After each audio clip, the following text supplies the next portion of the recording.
పోలవరం ఎందుకు నిర్మించారు, పోలవరం ఎలా నిర్మించారు, పోలవరం నిర్మించడం గల కారణాలు ఏమిటి అనేది మన వీడియో ద్వారా తెలుసుకుందాము. పోలవరం ఎలా నిర్మించారో ఒక చిన్న స్కెచ్ డ్రా చేసి మీకు వీడియో ద్వారా ఎక్స్ప్లెయిన్ చేస్తాను. తీసుకుంటే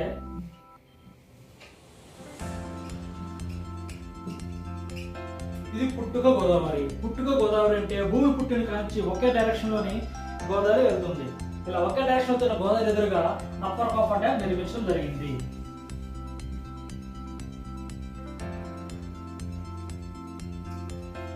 అప్పర్ కాఫర్ డ్యామ్ నిర్మించి దీని యొక్క వాటర్ డైరెక్షన్ ని చేంజ్ చేసి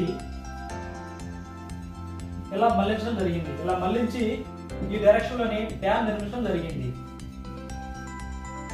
డ్యామ్ నిర్మించి ఈ వాటర్ ని ఈ రకంగా విడుదల చేయడం జరుగుతుంది. ఏదైతే ఈ అప్పర్ కాఫర్ డ్యామ్ నిర్మించడం వల్ల ఈ బ్యాక్ వాటర్ ఏదైతే ఉంటుందో ఆ బ్యాక్ వాటర్ ని కొంత వాటర్ డైవర్షన్ చేసి దీని ఎదురుగా హైడ్రో పవర్ ప్లాంట్ నిర్మించడం జరిగింది.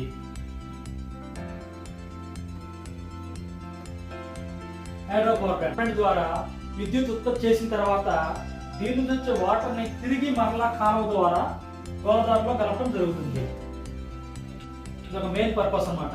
మీకు అర్థమైంది అనుకుంటున్నాను. మరలా మీకు ఒకసారి ఎక్స్ప్లెయిన్ చేస్తాను. ఇలా పుట్టుక గోదావరి ఎదురుగా అప్పర్ కాఫర్ డ్యామ్ నిర్మించి ఈ అప్పర్ కాఫర్ నిర్మించిన తర్వాత ఈ వాటర్ డైరెక్షన్ చేంజ్ చేసి దీని యొక్క ఆపోజిట్ లోని డ్యామ్ నిర్మించడం జరిగింది.